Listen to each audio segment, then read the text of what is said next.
La Pirinenca, un podcast no apte per conformistes. Impulsat per la Joventut Comunista de Catalunya i presentat per Glòria Romero. El sistema funciona detenint a qui intenta transformar-lo. Això significa que per canviar un sistema hem d'evitar que funcioni.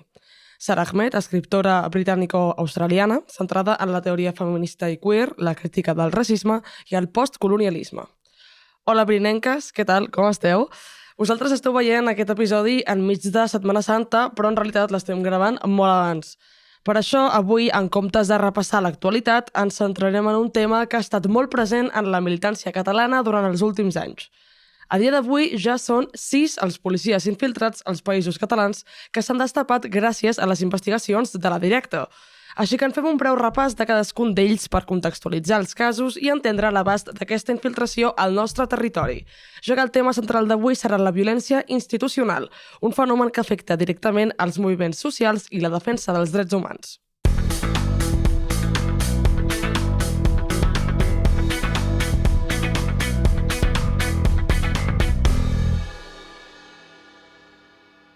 Primer tal policial destapat, en Marc. Un agent del Cos Nacional de Policia espanyol, sota la identitat falsa de Marc Hernández Pont, es va infiltrar durant 2 anys en diversos col·lectius de l'esquerra independentista i del moviment pel dret a l'habitatge. Amb aquest nom fals va militar al Sindicat d'Estudiants dels Països Catalans, CPC, el Casal Popular Lina Òdena i l'Assemblea Resistim al Gòtic. Va participar activament en manifestacions, vagues i altres accions socials, fins que la seva identitat va ser descoberta. Hernández Pont, qui també va crear comptes bancaris i socials amb la seva identitat fictícia, va desaparèixer misteriosament a finals de maig del 2022.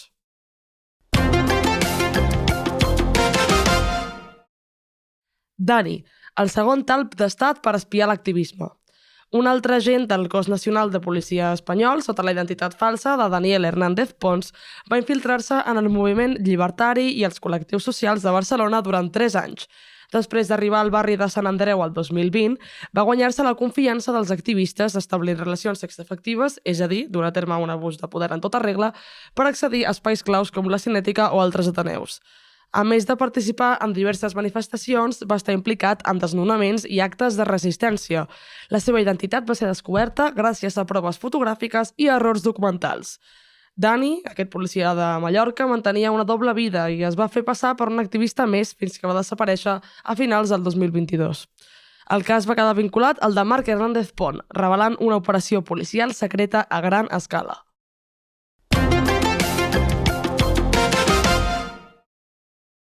Ramon Martínez Hernández, el talp al moviment antifeixista de València. Un altre agent del Cos Nacional de Policia espanyol, sota la identitat falsa de Ramon Martínez Hernández, va infiltrar-se en el moviment antifeixista i en col·lectius socials de València durant 2 anys. Va arribar a la ciutat també el 2020, guanyant-se la confiança dels activistes, establint relacions i participant activament en mobilitzacions socials. Va ser part de diverses accions directes, manifestacions i actes de resistència. La seva identitat va ser descoberta per errors documentals i proves fotogràfiques que van posar al descobert la seva doble vida. Ramon, originari de la província de Castelló, va mantenir-se com un activista més fins a la seva desaparició a finals del 2022, revelant una operació secreta de gran escala orquestrada per la policia. Aquest cas, evidentment, va estar vinculat amb el d'altres infiltrats com Dani i Marc Hernández Pont, descobrint l'abast de l'operació policial.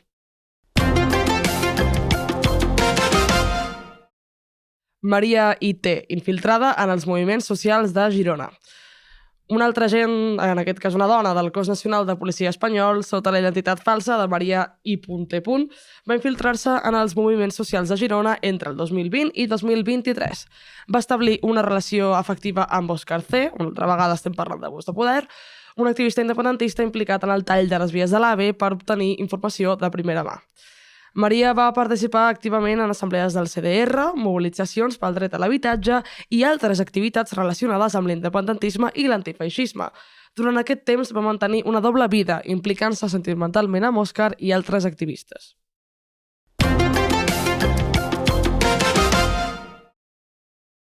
Belén Hamad Gómez, infiltrada en el moviment palestí i l'esquerra independentista.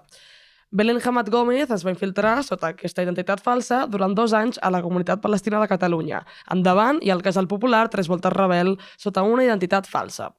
A través d'un DNI també fals, va accedir a un programa de Novact finançat per la Generalitat i va establir relacions personals dins d'aquests col·lectius. Fins i tot va obrir un compte bancari a Triodos Bank i es va inscriure en un equip de futbol femení. Va participar activament en mobilitzacions com la sentència del procés i la batalla d'Urquinaona. Tot i marxar de Barcelona, el 2020 va mantenir contactes amb el moviment fins al 2023.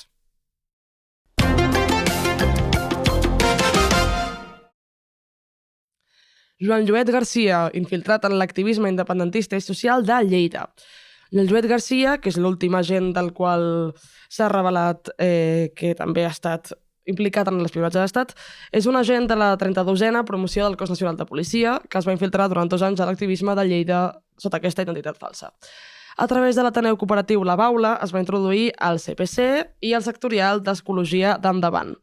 Va participar activament en les protestes contra la sentència del procés i en les mobilitzacions per l'empresonament de Pablo Hasél. Per legitimar la seva identitat fictícia, es va matricular en un cicle formatiu d'educació i control ambiental a l'Escola de Treball de Lleida i va obrir un compte bancari. A més, va participar en assemblees de l'APA i en activitats d'Extinction Rebellion. Va mantenir la seva infiltració fins a finals del 2021, quan va deixar Lleida al·legant problemes personals.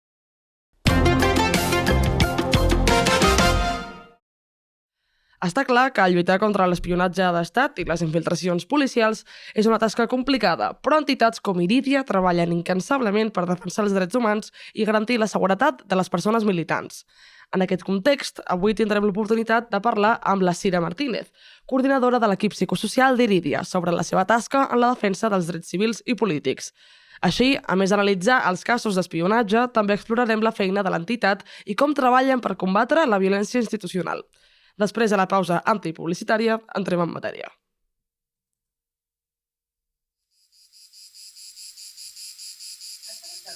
Has passat calor aquest estiu?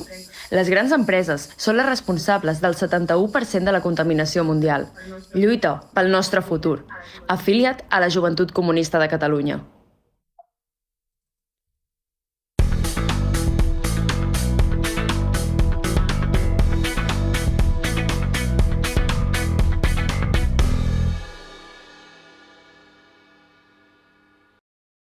Cira Martínez és la coordinadora de l'equip psicosocial d'Irídia, Centre per la Defensa dels Drets Humans, una associació dedicada a la promoció i defensa dels drets humans, amb un focus especial en els drets civils i polítics.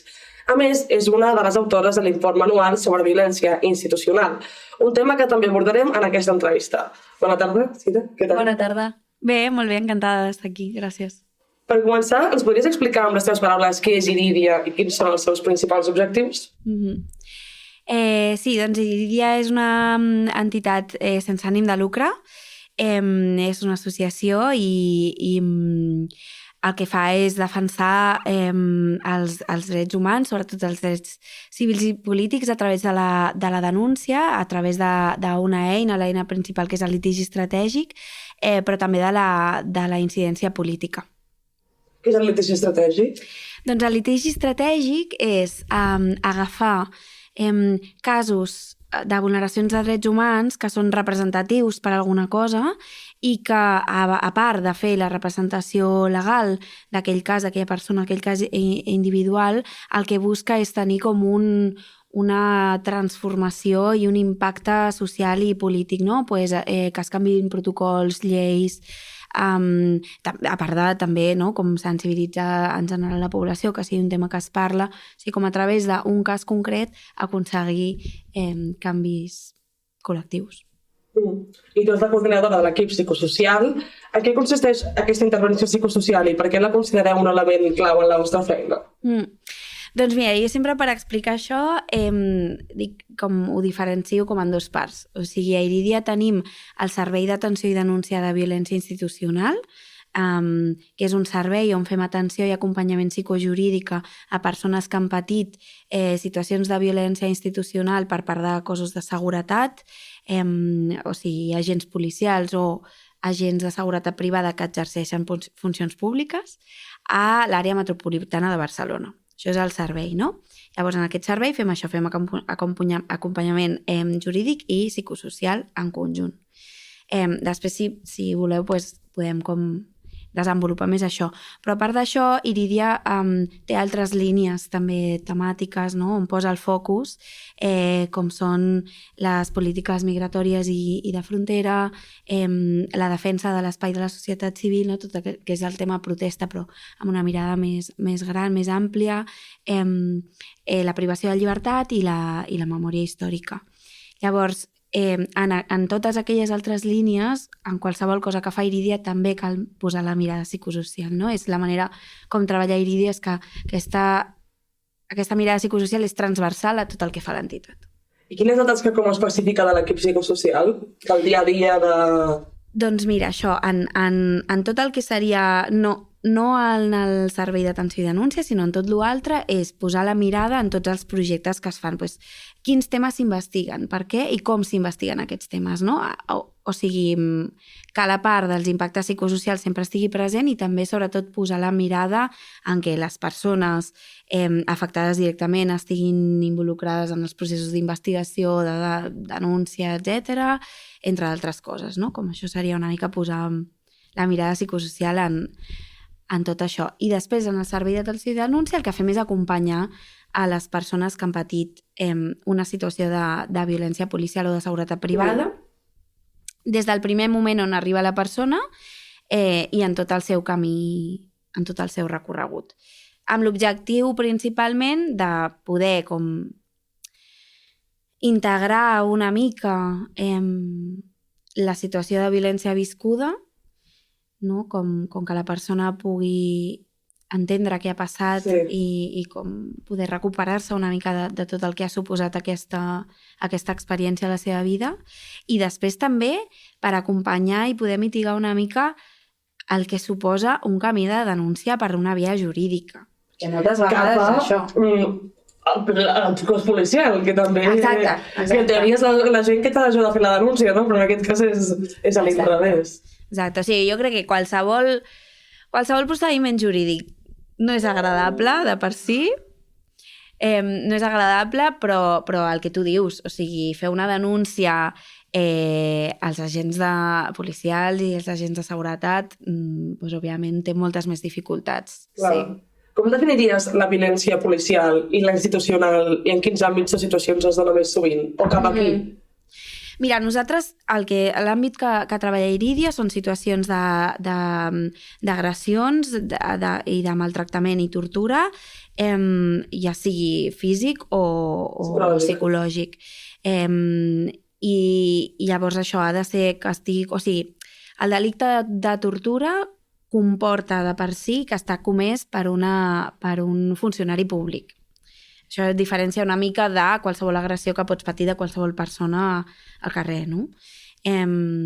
Llavors, això i els àmbits on es presenten els casos que tenim des d'Irídia, els més comuns són a l'àmbit en context de protesta, en situacions de privació de llibertat o també a l'espai públic o inclús al domicili. O sigui, qualsevol situació on hi ha hagut una actuació policial realment pot comportar una situació de maltractament i de violència policial. Òbviament, hi ha espais on són espais d'opacitat i de maltractament de per si, no? Els espais de privació de llibertat. El que t'anava a comentar ara mateix, que entenc que és diferent tractar-ho, perquè si és difícil poder com salvar el cas en situació de protesta, no? Defensar la persona en privació de llibertat, imagino que és increïblement complicat fer-ho. Sí, molt difícil, perquè és molt difícil. O sigui, no hi ha res de transparència, sí, és tot com molt, molt més opac, amb moltes més traves, no? És com... I a part són espais que sembla com que no li importen a ningú. Ho anava a dir, que la consideració de la persona és mínima, per no dir nul·la. Sí. Després parlarem de l'informe d'aquest any, abans vull tractar el tema de les infiltracions policials. Recentment heu recorregut al Tribunal Constitucional per la inadmissió de la querella contra el policia infiltrat a Barcelona, ja que defenseu que aquesta decisió implica una greu vulneració dels drets fonamentals per la manca d'investigació. Per què es tracta d'una defensa contra els drets humans per a les militants que han conviscut amb aquests policies? Ja, aquí hi ha les dues coses, no? O sigui, ja és una vulneració de drets humans la infiltració en si i és una altra vulneració la manca d'investigació. O sigui, són les dues coses. Ara hem anat al Tribunal Constitucional per la manca d'investigació d'un possible delicte per tortura, que era el que s'estava... se suposa que s'havia d'investigar, no? Però sí, les infiltracions policials estem veient que són una pràctica sistemàtica, que segurament ho ha estat des de fa molt de temps, però que en els darrers anys de cop estan sortint, no? Constantment, o sigui, no parem ara, aquestes últimes setmanes s'han destapat 2 casos més d'infiltracions policials als països catalans i això, i s'està veient clarament que és una pràctica sistemàtica que és que comporta moltíssimes coses a molts nivells. O sigui, des d'una vessant individual ja és com totalment un atemptat contra la teva intimitat, no? I contra la teva dignitat. O sigui, és com una vulneració contra la dignitat totalment. Però a més és que té un impacte a nivell social i col·lectiu, no? De trencar teixit social i clarament amb aquest objectiu que persegueix. Sí. I a banda és complicat perquè està legitimat, no? Tot això, en teoria, perquè ho fa el Cos Nacional de Policia. Han estat entrenats per això i per tant estan fent la seva feina. Clar, aquí hi ha aquesta cosa, no? Que és el quid de la qüestió, jo crec, en aquest tema, que és que aquesta figura realment no està regulada. Perquè aquí, això es va explicar també molt bé en el documental que va sortir, però és que, a veure, un moment, o sigui, vale, hi ha una figura de l'agent encobert, que és una figura que ja es coneixia, no? I que, bueno, de la que ja s'havia parlat, que és el típic que nosaltres ens imaginem amb el cap de un agent de policia que s'infiltra en en qualsevol grup que estigui cometent un delicte, no? Que estigui sent investigat judicialment i, per tant, hi ha una ordre judicial, un jutge o una jutgessa que ha dit, vale, sí, dono aquesta ordre perquè es pugui aquest agent policial es pugui infiltrar, no? Això seria l'agent encobert. Però és que ara no estem parlant d'això. Perquè en tots aquests casos l'agent policial s'ha infiltrat en moviments socials on no hi havia cap procediment judicial obert i llavors aquí el que diu el Ministeri d'Interior és que això són agents d'intel·ligència i que estan fent com un treball prospectiu que vol dir un poco a ver lo que me encuentro, no? És com, bueno, jo faig per si un cas, no? Això és el que diu el Ministeri de l'Interior. Clar, aquesta figura queda com... Com un buit legal. Exacte. Com amb un limbo clarament intolerable, no? Perquè és això, és que no hi ha ningú que estigui revisant això, que estigui regulant això, no? És com... Sí, és buit legal i també inacció per part de les institucions, com que han de ser coneixedores que existeix aquest buit legal, però en canvi els és igual, evidentment, fer alguna cosa al respecte o no. Totalment, i de fet, en principi se suposava que havien d'explicar, no?, amb un exercici de transparència quants agents d'intel·ligència han estat treballant i no ho han fet encara. Vull dir que sí. Hi ha exemples en altres països de procediments similars. Al 30 minuts va sortir un cas a Anglaterra, crec, on bàsicament tot això es du a terme de forma més garantista, en plan on l'Estat sí que promou la transparència, etc. Sí, jo només conec el cas d'Anglaterra. És veritat que el cas d'Anglaterra, o sigui, com a nivell jurídic és bastant diferent perquè allà tenen com... Bueno, no soc aquí com la persona més experta però per parlar d'això, però sí que aproximadament la diferència és que allà a Anglaterra, això és molt interessant, tenen com un organisme específic per tu denunciar tot el que té a veure amb violència institucional, no? O amb qüestions comeses per part de l'Estat o dels agents o les institucions de l'Estat, no? Però no és ben bé un organisme, o sigui, no és una via penal. Aquí les 3 querelles que s'han presentat per casos d'infiltració policial a l'Estat espanyol, les 3 han estat per la via penal. Perquè, clar, aquí no tenim un organisme per denunciar aquestes actuacions, no? Llavors, clar, aquí les querelles que s'han presentat per la via penal denunciant delictes de tortura, d'integritat moral i no sé si potser també de revelació de secrets, alguna. Però clar, són com això, són com delictes. La via penal, el que passa amb la via penal és que és com un delicte l'ha d'haver comès un autor concret, no? A una persona concreta. És molt ens deixa poc espai. Sí, és molt concret. Ha de ser molt tangible. Llavors, a Anglaterra el que van fer és que van denunciar davant d'aquest com comitè, diguéssim, que no era un tribunal penal, sinó que era com un comitè, i finalment sí, allà es va reconèixer el que havia passat, les persones afectades van tenir, que això és molt important a nivell de reparació psicosocial també, no? Les persones afectades van tenir accés a informació. Sí. Perdó. Sí, bueno, com una eina de reparació, almenys poder tenir la informació de, vale, quina informació es va recollir, què es va fer amb aquella informació, què sabien de mi, què no, fins a on va arribar això, a nivell molt concret, que també s'explica en el documental, no? Bueno, com... Aquí, clar, és que és molt difícil que una persona pugui tenir un procés de reparació si no sap ni què ha passat. I la persona amb qui ha estat convivint en molts casos. Totalment. Que també... Sí. És que és una gosadia, simplement pensar al respecte. Passem a l'informe. Es tracta d'un informe anual sobre violència institucional amb totes les dades recollides al vostre servei d'atenció i denúncia de violència institucional. M'estic repetint una mica, però bueno. On acompanyeu casos de persones que han patit agressions per part de la policia o seguretat privada, com tu bé deies abans, i que vau presentar el darrer 10 d'abril. Primer de tot, qui pot denunciar el SAT i com funciona?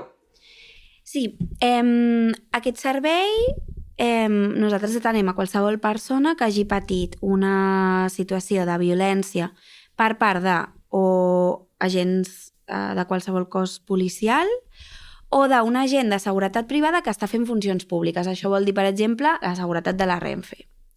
Amb això vull diferenciar que, per exemple, la seguretat privada d'una discoteca o d'un local d'oci nocturn no està fent funcions públiques. Aquesta seria com la diferència, no? Però la seguretat privada de la Renfe sí. Llavors això, i que hagi passat a l'àrea metropolitana de Barcelona. Aquest és una mica com el límit que tenim del nostre àmbit d'actuació, més que res perquè no ens dona ara mateix els recursos per poder atendre més. Òbviament, quan ens han arribat casos d'altres llocs de Catalunya, hem fet assessorament i hem fet com una mica uns primers passos, sí. Però sí que és veritat que per atendre com nosaltres atenem els casos, delimitem en aquest àmbit de l'àrea metropolitana. Llavors, qualsevol persona pot trucar al telèfon del Servei d'Atenció i Denúncia. Hi ha una primera persona, la meva companya, que atendrà aquesta trucada i que el que fa és valorar una mica què ha passat. Clar, en aquells moments és fort, perquè quan tu vius una situació així, primer hi ha un moment de xoc, no? Per molt que siguis una persona, perquè també cadascú partim de... Sí, de llocs diferents. Històries de vida diferents, no? I hi ha gent que funciona més o menys. Exacte. Que la seva expectativa de com et tracta la policia és una o una altra, no? Però en tot cas sempre hi ha com un primer xoc emocional, perquè viure una situació de violència en si ja és un moment d'impacte emocional extrem, no? I potencialment traumàtic. Però si és que a sobre és una figura que se suposa de protecció, que per això dic jo entre cometes, no?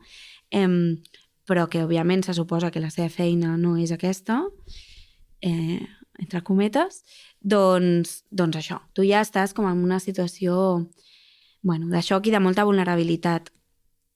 Llavors això, la companya que t'atén per telèfon ja fa com una primera valoració i un primer acompanyament, no? De dir, vale, aquí ha passat, això ha passat, és culpa teva, suposo, no? Exacte, com contextualitzar una mica aquesta primera com contenció i també saber si hi ha alguna actuació que s'hagi de fer urgent. Jo això m'agradaria molt poder dir-ho aquí, o sigui, quan patim una situació així, el més important és... Informe mèdic? Exacte, primer de tot anar al servei d'urgències, sobretot primer per cuidar-me a mi com estic, però també per tenir un bon informe mèdic, que és el nostre dret que l'informe mèdic posi el que jo dic. O sigui, jo, encara que posi, refereix que l'agressió ha estat per part de Mossos d'Esquadra. no? Perquè ja ens ha passat que hi ha professionals sanitaris que es neguen a posar això a l'informe. Jo no sé qui li ha fet això. És que no cal que ho sàpigues. Tu has de posar que la persona refereix que l'agressió ha estat per part d'aquest cos de seguretat, no? Això, i després també, que això sempre ho dic molt, però és important, donar-li pes també a l'impacte psicològic d'aquesta situació. Perquè a vegades només som conscients, nosaltres mateixes, tinc aquesta ferida, aquest cop o això altre, però que igual estic tan nerviosa que aquesta nit no podré dormir, probablement. Això també ho he de fer saber al personal sanitari, primer per rebre el suport que necessiti i segon perquè consti a l'informe també. Això després té una importància brutal en els procediments penals. Com a una de les autores de l'informe, ens podries explicar de què tracta l'informe que feu cada any i què analitza i amb quin objectiu? Sí, cada any Irídia explica al seu informe que el que fa és com un resum de què ha passat aquest any, sobretot amb el servei d'atenció i denúncia, no? Expliquem una mica quants casos hem atès, de quina tipologia, una mica quants casos tenen un component de racisme, en quin context normalment s'han donat aquestes situacions de violència, no? El que dèiem, en context de protesta, en espai públic, en privació de llibertat, i expliquem més o menys en els casos en què s'ha agafat la representació legal d'aquest cas, perquè s'ha agafat com un litigi estratègic, que no tots els podem agafar, això també és important, per també una qüestió de recursos i també perquè el litigi estratègic és això, és un cas representatiu que s'aborda d'una manera integral per arribar molt més enllà, no? Per tant, no tots els casos que ens arriben a Irídia s'agafen com a litigi estratègic, però en tot cas sí que en tots els casos es fa un assessorament jurídic i un acompanyament psicosocial. En tots els casos.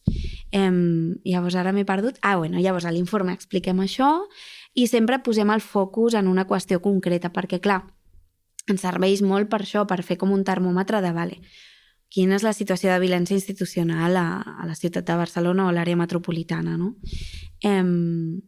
Aquest any, per exemple, hem posat el focus precisament amb el que parlàvem abans, amb la dificultat i les mancances que té el sistema judicial a l'hora d'investigar tortura o maltractament. Sí. I per què és tan impune la violència policial? Una pregunta. Bueno, podríem dir moltes coses. Hi ha moltes coses que passen aquí. Jo destacaria, per exemple, una cosa que em passa molt, a més per parlar com molt de mi, de la feina que jo visc en el dia a dia, acompanyant a les persones, és que quan tu fas una denúncia contra un agent policial, la versió de l'agent sempre tindrà més valor que la teva. Sempre se li donarà com més com assumpció de veritat, no? Que la teva. Quan això òbviament no és legal ni hauria de ser així, ni està escrit enlloc, però això passa, sempre passa. O sigui, clar, si jo visc una situació de violència al carrer, hi ha una actuació de la policia i jo denuncio, no? La policia és com que, després anirà segurament al judici a dir, vale, jo el que vaig veure és això i això, no? O sigui, com que estan molt de la mà el mecanisme judicial i la policia, perquè normalment actuen en altres delictes com a versió, se suposa, objectiva, no? Que ve a dir, la policia diu això i això. Clar, quan jo la denúncia l'estic posant contra la policia, acaba passant això, de manera no escrita enlloc, que la versió de la policia és la que s'assumeix com a certa. I això és horrible. Horrible ja pel procediment jurídic i horrible per la persona que ho està vivint, que està sent victimitzada de nou. És com, a mi la institució m'ha agredit, no? Ha vulnerat el meu dret amb aquella situació de violència i ara està tornant a vulnerar el meu dret perquè primer no m'està escoltant o no m'està creient de la mateixa manera, la meva versió no està sent valorada de la mateixa manera que la versió policial. Això passa molt. I després, per exemple, una altra cosa que també m'agradaria molt destacar és el rol de la Fiscalia. La Fiscalia és el Ministeri Fiscal, és la institució que se suposa que defensa la legalitat, no? Que no es cometin delictes a l'Estat i així. En principi, la Fiscalia és sempre la que acusa, la que diu, vale, doncs aquí sembla que s'ha comès un delicte, tal, s'ha d'investigar. O sigui, el seu rol hauria de ser el de anem a incentivar que s'investigui, que s'escolti la declaració de la víctima i el de protecció de les víctimes, també. O sigui, vale, doncs igual, no sé, no vols trobar-te amb el teu agressor al judici, per exemple. Clar. Doncs això, en els casos que portem a Irídia, no passa. En la majoria de casos no passa. O sigui, és més comú que la Fiscalia o no diu res en tot el procediment, aquí no passa nada, o fins i tot obstaculitza, demana que s'arxivi el cas, i òbviament en cap cas demana mesures de protecció per les víctimes. Uau.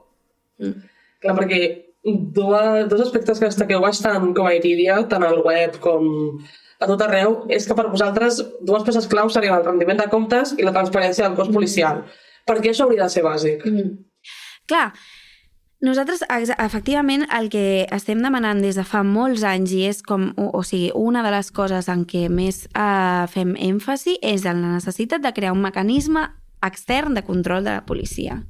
Perquè ara la policia controla la pròpia policia. O sigui, és com una bogeria, si ho penses des de fora. O sigui, no hi ha ningú que estigui controlant com són les actuacions policials, quines armes s'utilitzen, en quins casos.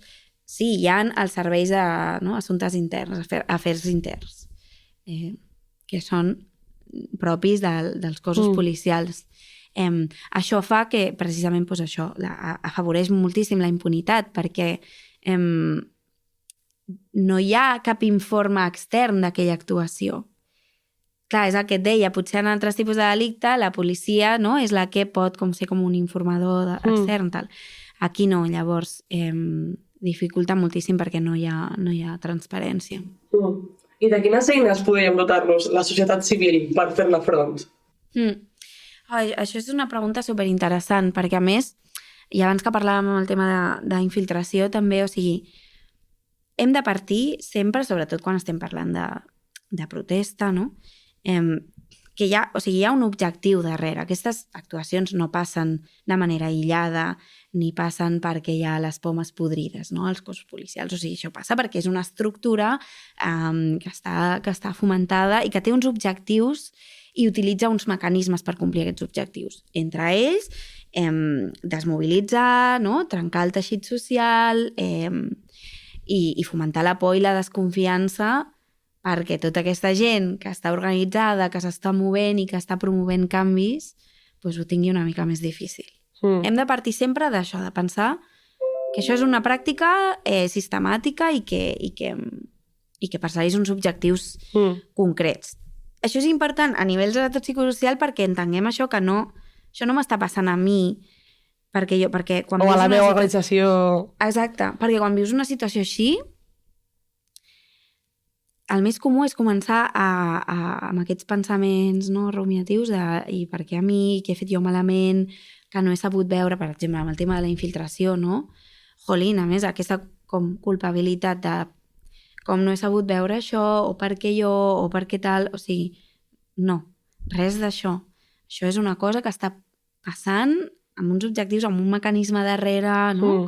I tremendo mecanisme, vull dir, que no és que una persona t'hagi enganyat, és que hi ha tot un cos darrere que t'ha estat enganyant, vull dir, potser són 50 persones les que han fet que t'estiguin enganyant. Posats allà per pensar com fer-ho, quan, per què, de quina manera, tal, o sigui, i de tot, òbviament, pisos que hi havia, matrícules que havien fet a les universitats, o sigui... Comptes bancaris. Hi ha tots els recursos allà posats, per això està molt bé que sempre ho anem com tornant a recordar, per això, per tornar a fer-ho, enmarcar-ho en un context sociopolític, històric i tal. M'he anat de la pregunta que era, no? I quines eines podem tenir la societat civil? Això, clar, feia com aquesta intro perquè, igual que sabem que aquests són els seus objectius, però no s'estan complint. Per què? Perquè la societat té moltes eines de resposta. O sigui, al final, torno a posar l'exemple d'infiltració policial, però, jolín, s'estan creant unes estructures de resposta, de suport mutu, de xarxes entre diferents moviments i col·lectius que han estat afectats, que estan transformant molt. Pues això, es va poder fer el documental. Ara ha sortit fa poquet el manual de cómo descobrir un policía infiltrado, alguna cosa així és el títol. Superinteressant. És el diari públic? És un diari? L'han fet des de diferents moviments i col·lectius en conjunt. Han fet aquest treball conjunt de posar en comú experiències i eines que han tingut elles per poder destapar aquests casos, juntament moltes vegades amb mitjans de comunicació, no com la Directa, que fan unes increïbles investigacions. Però això com per dir, vale, posem en comú... O sigui, aquest objectiu de trencar teixit social, no. Anem a fer el contrari. Anem a posar en comú què ens ha passat, com ens hem sentit, com va poder passar, quines eines hem tingut per fer-hi front, no? Al final el que ha passat és totalment al contrari de l'objectiu que estaven buscant, no? I jo crec que aquesta és la nostra eina. Sembla així com una mica naïf, però és que realment és un poder... Sí. Perquè, clar, no només la infiltració policial, o sigui, qualsevol situació de violència policial et genera una desconfiança i una por terrible.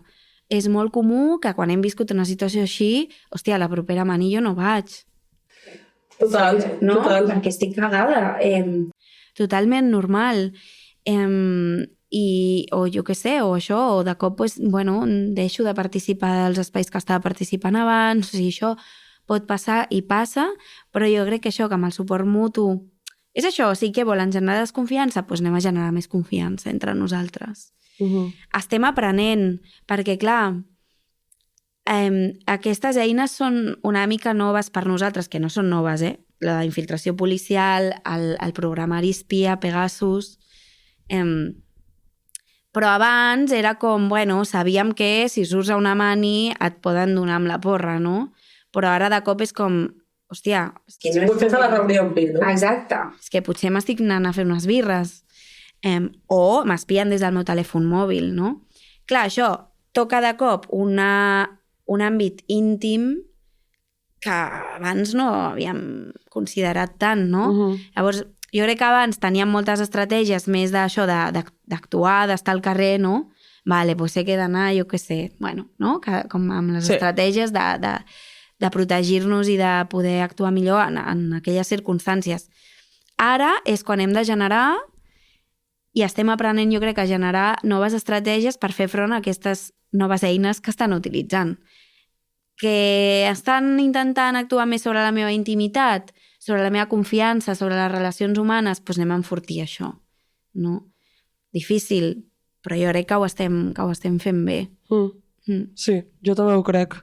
Per anar acabant, les dues últimes preguntes que tinc pensades són sortint una mica del tema espionatge, que ja massa en el cap, i volia també posar el focus en qüestions que també, com a Lídia, esteu bastant treballant en aquella línia. Pel que fa al dret a la memòria, què implica aquesta línia de treball i per què és important? I com es treballa? Perquè jo, per exemple, ho vaig llegir al web i no vaig acabar d'entendre què era.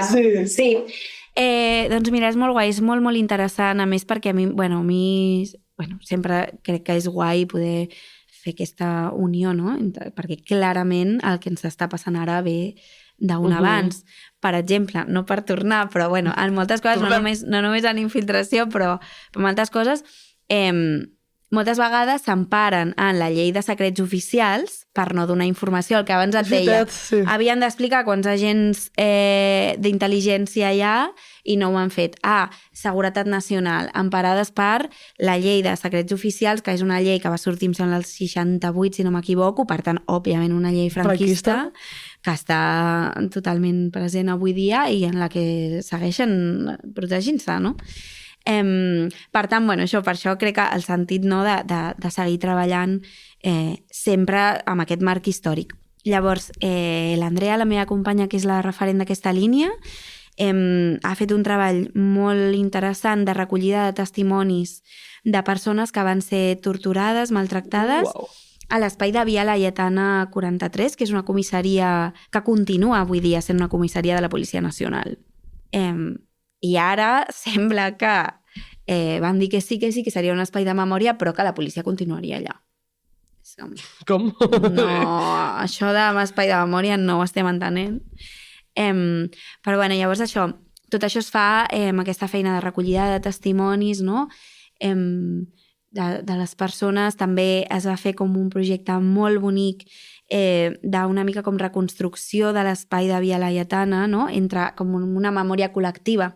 Clarament la memòria de situacions de tortura o maltractament o de situacions traumàtiques funciona diferent a la memòria normal. I a vegades hi ha molts forats, no? Les memòries estan molt fragmentades i així, i individualment costa molt en recordar-te com era aquell espai, no? I es va fer com un treball també col·lectiu de diverses persones que havien estat allà per tornar com a imaginar i reconstruir aquell espai, ja que no ens estan deixant entrar, pues nosaltres el construïm i l'ensenyem des de fora, no? Amb la nostra experiència, com també agafant això. Ara, si última pregunta, perquè m'acaba de venir al cap. Clar, quant temps dura cada procés o quant temps pot arribar a durar i quina esperança teniu en un futur de poder agilitzar-ho? Sí, això és una de les coses que es destaca a l'informe, no? Que també és un dels aspectes que, òbviament, favoreix la impunitat, que és la durada eterna dels procediments. A veure, els procediments jurídics ja són llargs en general, sabem que estan sobrepassades les estructures judicials, etc. Però és que quan denuncies violència institucional és molt més llarg. Jo crec que tenim una mitjana de durada, només el procediment d'instrucció, que seria com una fase, de 3 anys i mig, em sembla. 3 anys i alguna cosa, que és moltíssim. Hem arribat a judici, crec que només en 4 ocasions o així, i no sé si han estat més de 5 o 6 anys, o sigui, és molt... Clar, això per les persones és que és un desgast immens. No és sostenible, això. Perquè al final, vulguis o no, per molt que intentem acompanyar que això no sigui el centre de la teva vida, això continua ocupant un espai, no? I no t'està permetent moure't d'aquell moment on tu vas patir aquella violència. És que no t'ho està permetent, no pots elaborar, no pots refer el projecte vital, no pots... perquè això està allà, no? I són constants. No, arxiu. No, arxiu perquè no hi ha indicis de delicte. Anem a l'audiència provincial i l'audiència diu no, sí, has de reobrir perquè sí que hi ha indicis de delicte. Tornem a obrir. Després no citen a la declaració a les persones afectades. Això, la fiscalia no incentiva el procediment. Les avaluacions forenses es fan malament. Mica de corrupció per aquí per allà. És com tot. I has d'estar tota l'estona, no? I per les persones això és molt feixuc. Sí. I molt revictimitzant. Però bueno, esperem que amb la força col·lectiva l'espera es faci menys. Sí, i el que em preguntaves, per acabar, però de la impunitat, hi ha persones que en molts moments dels processos diuen, pues és que jo ja no sé si vull seguir. Ja no sé si això acaba de tenir sentit per mi. Perquè si m'està suposant que jo vaig allà i quan dic la meva declaració em qüestionen, em criminalitzen, per exemple, quan els casos que passen en protesta, o sigui, has d'anar allà i has de sentir que ets tu que t'has posat en perill i per això ara no tens un ull. Això és molt heavy de sentir. Llavors, sí, clar que totes pensem que s'han de denunciar, però, ostres, és que això és molt, molt, molt desgastant i impacta molt, molt en les persones. Pues res, Cedira, moltíssimes gràcies per venir i per tot el que ens has explicat. Molt, molt interessant. Crec que tot el que hem estat parlant són temes que no solen sortir als mitjans i que per tant la gent no sol veure i saber què està passant i com funciona tot. Així que moltíssimes gràcies i animem a llegir l'informe d'Irilla d'aquest any i a llegir el web perquè realment és molt interessant aprendre d'entitats i organismes que donen a terme aquesta tasca. Sí, de fet el dia 10 el presentem com a premsa, però el dia 13 de maig el presentarem, farem com la presentació pública i a qualsevol persona que es vulgui apropar, a moviments, a organitzacions que estiguin interessades i això, i serà guai poder-ho compartir amb la societat. També, a més, posar en valor que aquest és un servei gratuït i que moltes vegades es financia gràcies a les aportacions de persones sòcies que fan la seva donació cada mes i que participen d'Iridia i que fa com el col·lectiu d'Iridia. Molt bé, doncs moltes gràcies. Gràcies a vosaltres. El senyor Salvador Illa Roca resta investit president de la Generalitat de Catalunya. No ens conformem amb pactes de misèria. Lluitem pel que és nostre. Tenim tot un món per guanyar. Afilia't a la Joventut Comunista de Catalunya.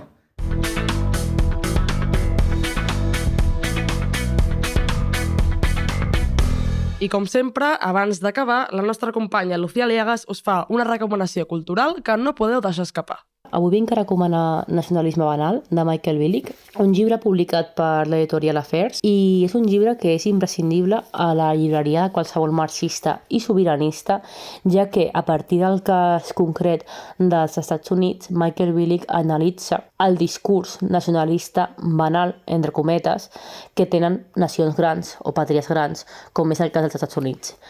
Crec que és un llibre que es pot aplicar molt a les lliçons que necessitem al voltant del nacionalisme espanyol i sobretot com podem construir propostes emancipadores sobiranistes des de les nacions oprimides com és Catalunya, com és Euskadi o com és Galícia. Se'l recomano molt, és un llibre crític amb les teories ortodoxes de la sociologia, de la política i de la psicologia social i que ignora molts cops aquest aspecte del nacionalisme banal quan parlem de la identitat nacional, que com sempre els nacionalistes són els altres i mai nosaltres.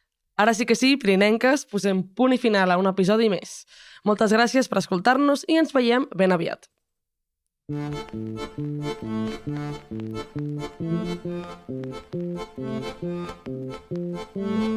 A la Joventut Comunista de Catalunya organitzem la joventut, construïm l'esperança.